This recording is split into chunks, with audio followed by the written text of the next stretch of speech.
నమస్తే, welcome to Aadab TV. రీసెంట్గా group 1 రిజల్ట్స్లో కొన్ని సెంటర్లు కామన్ ర్యాంకులు వచ్చి ఒక 2 సెంటర్లు మాత్రమే దగ్గరగా ర్యాంకులు వచ్చి అని చెప్పేసి రిజల్ట్ అన్ని తారుమారైన అని చెప్పేసి నిరుద్యోగ చేసి జనార్దన్ ఫైట్ చేస్తూ ఉన్నాడు. దానికి సంబంధించి అసలు ర్యాంకులు ఎందుకు అలా వచ్చినాయని చెప్పేసి ఫైట్ చేస్తూ హైకోర్టులో పిటిషన్ కూడా చేయడం జరిగింది. ఒకసారి మాట్లాడడం ఆయనతోటి. నమస్తే జనార్దన్. నమస్తే అన్న. చెప్పండి, ఏమైంది అసలు రిజల్ట్ అలా రావడానికి, కామన్గా రావడానికి మీరు ప్రూఫ్తో సహా మాట్లాడుతున్నారు. అవునన్నా, ఇక్కడ ఏంటంటే గ్రూప్ 1 రిజల్ట్ ఇచ్చినాక చాలా అవకతవకలు అనేటటువంటి బయటపడ్డాయి ప్రతి దశలో. ఇప్పుడు వాళ్ళు ఇచ్చినటువంటి సెంటర్స్ మొత్తం ఎగ్జామ్ను ఎన్నిటిలలో కండక్ట్ చేశారంటే 46 సెంటర్లలో కండక్ట్ చేశారు. 46 సెంటర్లలో మనకు వాళ్ళు కండక్ట్ చేసినటువంటి ఎగ్జామ్కు 21,000 మంది అటెండ్ అయ్యారు. 21,000 మంది ఒక common English paper, 6 scoring papers, అంటే ఒక ఎస్సే, తర్వాత జనరల్ స్టడీస్ 5 పేపర్లు, 7 పేపర్లు రాయడం జరిగింది. ఈ 7 పేపర్లు మొత్తం రాసినటువంటి వాళ్ళు ఇలా 21,000 పైచిలుకున్నారు. ఈ 21,000 పైచిలుకులో మనకు వీళ్ళు ఇచ్చిన రిజల్ట్లో 550 టాప్ మార్కు, 550 నుంచి 450 మధ్యలో ఈరోజు ఉద్యోగం వచ్చేటటువంటి అవకాశం ఉంది. ఈ 550 నుంచి 450 మధ్యలో ఒక 600 పైచిలుకున్నారు. ఈ 600 450 నుంచి 550 మధ్యలో ఒక 600 పైచిలుకున్నారు. మొత్తం అభ్యర్థులు ఈ 450 నుండి 500 మధ్యలో ఉన్న వాళ్ళకే ఇప్పుడు ఇవాళ ఉద్యోగం వచ్చేటటువంటి అవకాశం ఉంది. వీళ్ళున్న గ్రూప్ 1 ఇచ్చినటువంటి రిజల్ట్ ప్రకారం. వీటిల్లో 500 పైన మార్కులు తీసుకుంటే అది ఇంకా ఎక్కువగా ఉద్యోగం రావడానికి అవకాశం ఉన్నటువంటి సిచ్యువేషన్. అయితే ఈరోజు సెంటర్లను కూడా ఒక ఉమెన్ ప్రాతిపదికన సెగ్రిగేట్ చేసి ఇవ్వడం జరిగింది. ఆ విధంగా ఎలా సెగ్రిగేట్ చేయగలిగారు అంటే హాల్ టికెట్ల పైన ఎక్కడ కానీ అభ్యర్థి పేరు, తన సెంటరు అనేటటువంటిది వస్తుంది. కానీ ఇక్కడ ఇచ్చినటువంటి వీళ్ళ హాల్ టికెట్స్, ప్రిలిమ్స్కి ఒక హాల్ టికెట్, మెయిన్స్కి ఒక హాల్ టికెట్, అలా మెయిన్స్ హాల్ టికెట్ పైన అతని పేరు, కులము, వయసు, అతని సెంటరు ఇవన్నీ వచ్చినాయి. ఎప్పుడైతే సెంటర్ పేరు కాకుండా మిగతా అతని కులము, వయసు వచ్చిందో ఇక్కడికి సెగ్రిగేషన్ జరిగింది. సెగ్రిగేషన్ జరిగిందని చెప్పడానికి ఉమెన్స్కి ఎందుకు సపరేట్ సెంటర్ ఇచ్చారు అంటే ఓన్లీ ఉమెన్స్కి సపరేట్ సెంటర్లు ఎందుకు ఇచ్చారు? ఇలా కోటి ఉమెన్స్లో 18 సెంటర్స్ ఇచ్చారు. ఈ 2 సెంటర్ల నుంచి 500 పైచీలకు వచ్చినటువంటి వాళ్ళు 74 మంది ఉన్నారు. దానిలో ఉమెన్స్ ఎంతమంది ఉన్నారు? ఉమెన్సే వాళ్ళు, ఇక మొత్తం ఉమెన్సే 74 మంది. ఈ 74 మంది ఇక్కడే ఉంటే 500 పైచీలకు వచ్చిన వాళ్ళు ఇంకా ఒక 25 సెంటర్ల నుంచి 68 మందే వచ్చారు. 28 ప్లస్ ఈ 2, 25 ప్లస్ ఈ 2 కలిపి ఎంత? 27 అంటే మనకు వచ్చినటువంటివి 46 సెంటర్స్. అంటే ఇంకా ఒక 19 సెంటర్స్, ఇంకా 19 సెంటర్స్ నుంచి అసలు 500 పైన వచ్చిన వాళ్ళు లేరు.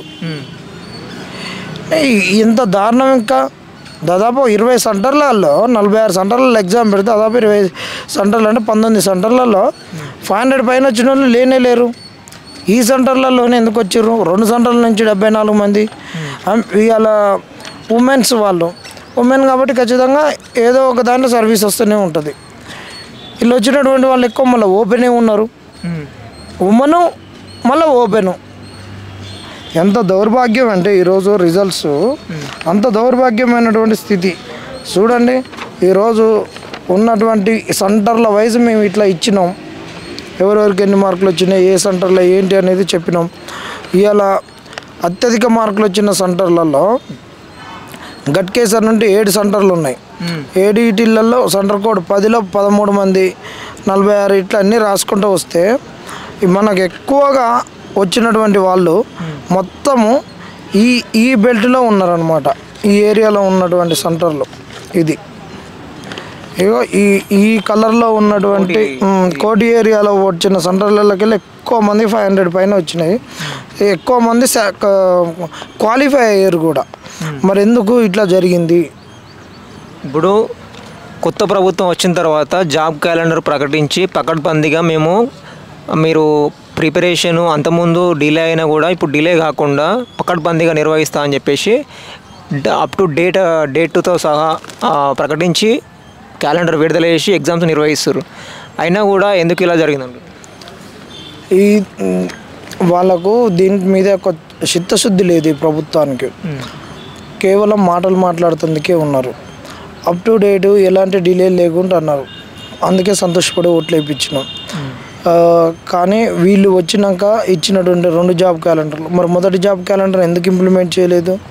రెండో జాబ్ క్యాలెండర్ ఇచ్చారు, దానికి ఎస్సీ వర్గీకరణ సాగు పెట్టుకున్నారు. మరి బిల్లు పాస్ చేశారు కదా, మరి నోటిఫికేషన్ ఎందుకు ఇవ్వట్లేరు? బిల్ పాస్ అయింది కదా, ఎందుకు నోటిఫికేషన్ ఇవ్వడం లేదు అని అడుగుతున్నాం. ఇలా అందరు భారీగా చెప్పుకునేటటువంటి వాళ్ళు ఇలా అంబేద్కర్ అని, పూలే అని ఇలా జయంతులు వస్తుంటే అందరు నడుపుతారు, అన్ని పార్టీలు నడుపుతారు. ఈ పార్టీ ఆ పార్టీ అనట్లేము, అన్ని కులాలలో ఉన్న వాళ్ళందరూ నడుపుతారు. ఇవాళ ఎందుకు రావట్లేరు అంటున్నాం మేము. మీరు తమ్నేలు ఇదే ఏరి అన్ని పార్టీలు ఈ నెలలో అంబేద్కర్ పూలే జయంతిని నడుపుతారు. పెద్ద టెంట్లు వేసి భారీగా చేస్తారు. మరి అలా అంబేద్కర్ యొక్క ఆలోచనతో నడిచేటటువంటి వాళ్ళు ఆ కింది వర్గాలకు ఆయన రిజర్వేషన్ ఇస్తే ఆ రిజర్వేషన్ తుంగలో దొక్కినటువంటి ఈ ప్రభుత్వం తుంగలో దొక్కితే దానికి బట్టబయలు చేసి వీళ్ళకి అండగా ఉంటామని ఒక్క పార్టీ ఎందుకు ఉండట్లేదు? 29G1 రద్దు చేయాలని ఏ పార్టీ ఎందుకు ఉండదని అడుగుతున్నాం. ఉట్టినే వచ్చి అంబేద్కర్ విగ్రహం కానో, అంబేద్కర్ విగ్రహాలు కావాలనో, పూలే విగ్రహాలు కావాలనో, ఇంకేదో కావాలనో విగ్రహాలు ఉంటే మేమేం మా బతుకులు మారవు. విగ్రహాలు ఉన్నా లేకున్నా ఆ వర్గాల నుంచి వచ్చిన వాళ్ళం కాబట్టి వాళ్ళ ఆలోచన విధానాన్ని ఇంప్లిమెంట్ చేయడానికే మేము ఉన్నాం. వాళ్ళ జీవితాల నుంచి నేర్చుకొని మా జీవితాలు మారాలని అనుకుంటున్నాం. కానీ ఈరోజు వాళ్ళ ఆలోచనలు తుంగలో దొక్కుతుంటే ఒక అధికార పార్టీ వీళ్ళు ఎందుకు దానికి అడ్డుకట్టేయట్లేరు? కేవలం విగ్రహాలు పెడితే మా జీవితాలు మారవు. మా జీవితాలు మారితే వాళ్ళు మా బతుకులు మార్చిన వాళ్ళ విగ్రహాలు మేమే పెట్టుకుంటాం. ఎలా ఆకలి అయ్యేటానికి అన్నం పెట్టరు, కానీ నువ్వు ఇంకొక 10 రోజుల తర్వాత రా, లేకుంటే ఇంకొక 4 రోజుల తర్వాత రా, నీకు ఒక మంచిగా ఒక బిర్యానీ తీసుకొస్తాం, బిర్యానీ తీసుకొస్తాం అని చెప్పినట్టుంది. ఎంత దరిద్రం అంటే అంత దరిద్రం. వీళ్ళు కన్న తల్లికి తిండి పెట్టినోడు అంటే చిన్నమ్మకు బంగారు గాజు లేపించినట్టుంది. ఇలా వాళ్ళ ఆలోచన విధానాన్ని ఇంప్లిమెంట్ చేయని వాళ్ళు వాళ్ళ విగ్రహాలను పెడితే ఏమి ఇంప్లిమెంట్ చేస్తారు? వాళ్ళని ఒక శిలా విగ్రహాలుగా చేసి వాళ్ళ ఆలోచనను కూడా విగ్రహ రూపంలో పెట్టేస్తారా? వాళ్ళ ఆలోచనలు బయటికి రాకూడదా? వాళ్ళ ఆలోచన విధానాలను ఘనీభవింపజేస్తారా? వాళ్ళ ఆలోచనలు అనేవి అన్ని మైండ్లలో వ్యాపించాలి. ఒక పాదరసం లెక్క వాళ్ళ ఆలోచన అనేది ఇట్లా కిందికి వెళ్ళిపోతుండాలి, జారిపోతుండాలి. అప్పుడు కదా ఈ సమాజం, భారత సమాజం మారేది. పూలే గారి ఆలోచన వల్ల కదా ఈ సమాజం మారేది. ఆ తల్లి సావిత్రిబాయి పూలే ఒక బట్టల మీద పోతుంటే చానిపి నీళ్ళు, పేడ నీళ్ళు చల్లితే ఇంకో డ్రెస్ తీసుకుపోయి స్కూల్లో మార్చుకొని పాఠాలు చెప్పింది కదా. ఆ తల్లి నుంచి కదా స్ఫూర్తి పొంది ఈరోజు అందరి కింది కులాలు మారుతున్నాయి. ఇంకా ఆలోచన కింది కులాలకి తీసుకుపోవాలి కదా. ఇవాళ ఇంత చదువుకొని ఉన్నటువంటి వాళ్ళకి ఇలా గ్రూప్ 1 ఉద్యోగాలు, రేపు కన్ఫర్ట్ అయ్యేటువంటి ఉద్యోగాలను ఉన్న పలంగా తన్నుకొని పోతుంటే ఈరోజు ఏం చేస్తున్నారు అంటున్నాం. అంటే ఇప్పుడు కావాలని గవర్నమెంట్ ఈ రిజల్ట్ని ఈ విధంగా వచ్చేటట్టే ప్లాన్ చేసిందని మీరు అంటున్నారు? 100% ప్లాన్ చేసింది. చాలామంది ఈ సాఫ్ట్వేర్ను కూడా వీళ్ళు ఒక రకంగా డెవలప్ చేశారు. ఈ సాఫ్ట్వేర్ వల్లనే ఈ విధంగా రిజల్ట్స్ వచ్చినాయి. ఇగో ఒక్కరికేమో కరెక్షన్ అనేది ఫిజికల్ కంప్యూటర్ మీరు అంటున్నారు? ఇది ఫిజికల్ కరెక్షనే చేసిర్రు. ఆ కరెక్షన్లో ఎంత కరప్షన్ ఉందో ఏం అర్థం కావట్లేదు. కరప్షన్ ఉందంటున్నారు మీరు, కరప్షన్తోనే కరెక్షన్ అయిందంటారు అంతే. ఆ కరప్షన్ని ఇప్పుడు కరెక్షన్ చేయంటున్నాం. మేము అడిగేది అదే. ఈరోజు ఈ విధంగా సేమ్ మార్కులు, పక్క హాల్ టికెట్లకు ఒక రకమైనటువంటి మార్కులు, ఇంకా 2 హాల్ టికెట్ల మధ్యలో గ్యాప్ వచ్చిన వాళ్ళకి ఒక రకమైన మార్కులు, ఇలాంటి మార్కులన్నీ ఎందుకు వచ్చినాయి? ఇవన్నీ మేము పెట్టి చూపించిందే కదా. అంటే ఇప్పుడు నెత్తిన నోరు పెట్టుకున్నా మాట్లాడట్లేరు వీళ్ళు. ప్రభుత్వము అంటే కొంతమందికి మేలు చేసే విధంగా దీన్ని కరెక్షన్ చేసిరు అనేది మీరు అంటున్నారా? కనిపిస్తూనే ఉంది కదా, ఇంకా అనేది ఏముంది? కనిపిస్తూనే ఉంది. వాళ్ళు ఇచ్చినటువంటి డేటాలకెళ్ళే తీసినాం. ఇలా 10 మంది ఎందుకు ఎక్కువ వచ్చారు అంటున్నాం. స్ట్రెంత్ ఇలా 10 మంది అభ్యర్థులు ఎందుకు వచ్చారు అంటున్నాం. ఆ రోజు ఓఎంఆర్లు ఎక్కువ తక్కువ వల్లనే రెండోసారి గ్రూప్ 1 ఎగ్జామ్ రద్దు చేసినటువంటి మీరు ఇలా దీన్ని ఎందుకు 10 మంది ఎక్కువ వస్తుంటే ఎందుకు మీరు ఊకుంటున్నారు? మెయిన్స్ రిజల్ట్స్లో ఆ నర్సింగ్ అనేటటువంటి ఆయనకు ఒక తలకాయ లేనటువంటి వాడు, ఆ కాంగ్రెస్లో ఒక ఆయన ఉన్న నర్సింగ్ అని ఒక దిమాగ్ లేనటువంటి ఆయన వీళ్ళు ఎక్కడ పడినా నర్సింగ్ అని అడుగుతున్నాం మేము అడ్వకేట్ను. మరి అలా బుర్ర కాంగ్రెస్ గవర్నమెంట్లో నువ్వు పోయి కేసు వేసినావు కదా, నువ్వు కేసు వేసి మళ్ళీ నువ్వు పోయి వివేక్ టంకకు తీసుకుపోయి తాజ్ హోటల్లో డీటెయిల్స్ అన్ని ఇచ్చినావు కదా, గిరిధర్ రావుని తీసుకొచ్చి ఇచ్చినావు కదా, నీ పేరు మీద నేను కేసు రిజిస్ట్రేషన్ చేసినావు. ఆ గిరిధర్ రావునేమో ఇయర్ రింగ్స్ తీసుకొచ్చుకున్నావు, లాస్ట్ ఇయరింగ్కి ఏమో వివేక్ టంకాని తీసుకొచ్చినావు. మరి నీ కాంగ్రెస్ గెలవడానికి అవన్నీ చేసినావు కదా నర్సింగ్ అడ్వకేట్ గారు అంటున్నావు. మరి వాళ్ళు ఎక్కడ పోయినావు నువ్వు అంటున్నావు. ఈరోజు ఈ 10 మంది ఎక్కువ వస్తున్నారు, ఇంత రిజల్ట్స్గా ఆగంగా వస్తుంటే ఏం చేస్తున్నావు అని అడుగుతున్నావు. నీ కాంగ్రెస్ వాళ్ళని ఎందుకు అడగవు? ఈ జీవితాలను ఆగం చేసింది ఆ నర్సింగ్ అడ్వకేటే. ఆయన వల్లనే ఇవాళ గ్రూప్ 1 అభ్యర్థుల జీవితాలన్నీ ఆగమైనాయి. ఆయన బుర్ర తుర్ర ఉరికి ఏదో అయిందని రెండోసారి గ్రూప్ 1కు ఆయన కేసు వేసి అవన్నీ చేసేసిర్రు. ఆయన మేము కూడా పోయినాం. ఆయన మేము లేకుంటే ఇలా కాంగ్రెస్ ఉందా? ఇలా గ్రూప్ 1 గురించి బీఆర్ఎస్ నొడగొట్టి ఇంట్లో కూర్చోబెట్టినాం. మరి ఇలా కాంగ్రెస్ గ్రూప్ 1 లేకుండా కాంగ్రెస్ ఏడుంది? ఏడబడినది కాంగ్రెస్? ఇప్పుడు ప్రభుత్వం ఉన్న పెద్ద వ్యక్తులను ఎవరు కలిసి ఇప్పుడు మీరు కంప్లైంట్ చేయండి. అందరం కలిసిన మీనాక్షి నటరాజన్ కూడా పెద్ద షో చేసింది మేడం గారు కూడా. నేను ఆటోలో వస్తా, ఎవరినికైనా నాకు ఫోన్ చేయరి కలుస్తాం అది అని. ఫస్ట్ రోజు ఫోన్ చేస్తే అంత మంచిగా మాట్లాడింది, తర్వాత కాల్ బ్యాక్ చేస్తాను.